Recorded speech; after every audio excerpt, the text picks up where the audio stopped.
السلام عليكم ورحمة الله وبركاته. قبل ما نخش في سيشن الديبلويمنت او ان احنا نشغل السيرفر بتاعنا ونسطب عليه فابي و ERP Next، هنعمل بريف سريعة كده. هو الاركتكتشر او شكل الفريم ده اصلا ايه، الاركتكتشر بتاعته ايه.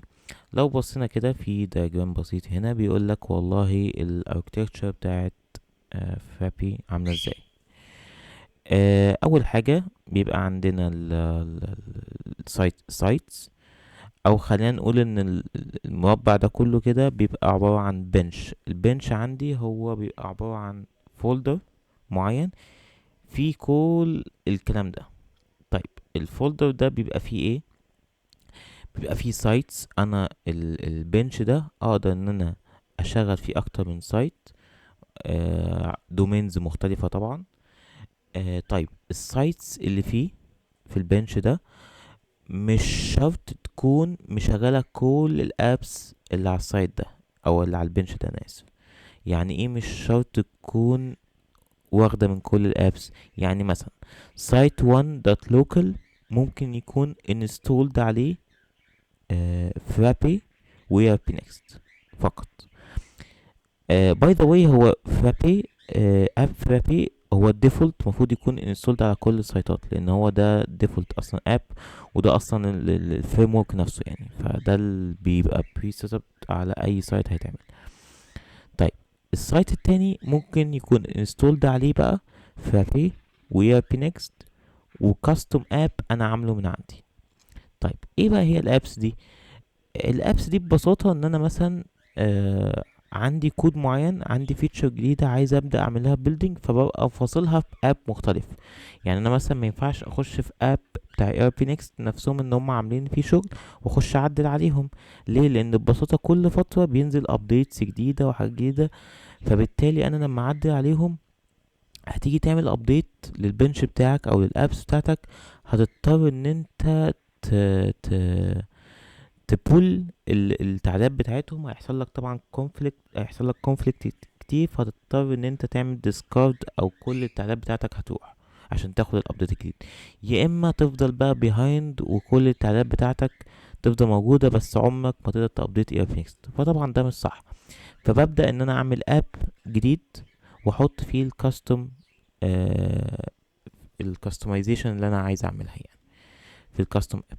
نرجع تاني لموضوعنا. يبقى انا عندي البنش ممكن يبقى فيه اكتر من سايت، والسايتس مش شرط تكون كل الابس اللي على البنش مسطبة عليه. يعني ممكن سايت 1 ده اكون مسطب عليه فرابي و ERP Next، وماي سايت ده مسطب عليه فرابي و ERP Next وكاستم اب.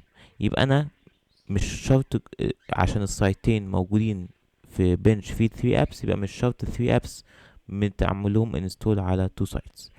باي ذا واي كل سايت عندي بداتا مختلفة. يعني مثلا سايت 1 لوكال ده داتابيز لوحده خالص منفصل عن ماي سايت دوت كوم داتابيز تاني خالص، عشان دول سايتين مختلفين ملهمش دعوة ببعض.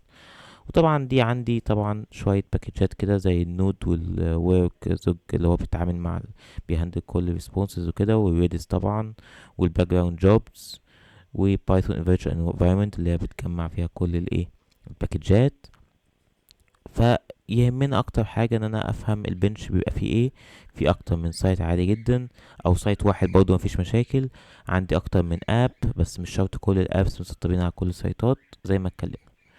طيب ممكن نبص سريعا على الدايركتوري ستراكشر، وبعد كده السيشن الجاية على طول نبدأ نديبلوي او نشغل السيرفر بتاعنا ونشغل فرابي وبينكس بتاعنا. الدايركتوري ستراكشر بيبقى بالمنظر ده بيبقى البنش في العموم كله. احنا قلنا فولدر كي بيبقى فيه كل الفايلات دي. البنش ده بيبقى فيه ايه؟ بيبقى فيه فولدر اساسي اسمه ابس، وده بيشيل كل الابس اللي انا منزلها في البنش ده زي فابي او ERP Next او الكاستم اب اللي انا عامله. والconfig طبعا من اسمه فيه شوية configurations انا عايزها. الانv طبعا ده الفايل اللي بيتشال فيه كل البايثون باكجز اللي بنحتاجها في البنش ده عشان يشتغل. اللوجز ده فايل مهم جدا. ده فابي من نفسها بتلوج الايرز هنا، مش شرط الايرز بس، بتلوج اي حاجه هنا. بتلوج الداتابيز لوج، بتلوج البنش لوج، حتى الكوماندز اللي انت بتكتبها في جوه البنش نفسه بيلوجها هنا في فايلات عادي تكستي يعني. والبروك فايل ده ليه علاقة بالديبلويمنت، واظن شالوه في الفيرجنز الجديدة. وهنا اخر حاجة عندي فولدر السايتس مكون من ايه. عندي app.txt بيتحط فيه اسامي الابس اللي جوه البنش. الاسيتس من اسمها بيتحط فيه فايلات السي اس اس، بس مش لما بتيجي لما بتيجي تكتب او بتوفر رايت على فايلات سي اس اس، مش بتخش على الاسيتس وتوفر رايت من هنا. هعلمك قدام ازاي توفر رايت على سي اس اس، لان فايلات الاسيتس دي يعني ايه، في زي سيمي لينك كده ما بين الفايلات الاسيتس جوه الاب ودي، فعامة مش بنعدي عليه دايركت يعني. الكومن سايت config دي مهمة جدا، شوية configuration للسايت بتاعك. او الكومن سايت config من اسمها configuration لكل السايتات اللي على البنش، لكن السايت config بس اللي جوه السايت نفسه دي تبقى dedicated او مخصصة للسايت ده نفسه. تمام.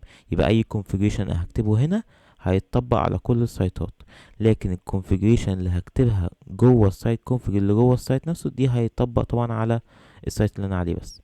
دي سريعا كده الايه الدايركتوري ستراكشر بتاعه البنش. طيب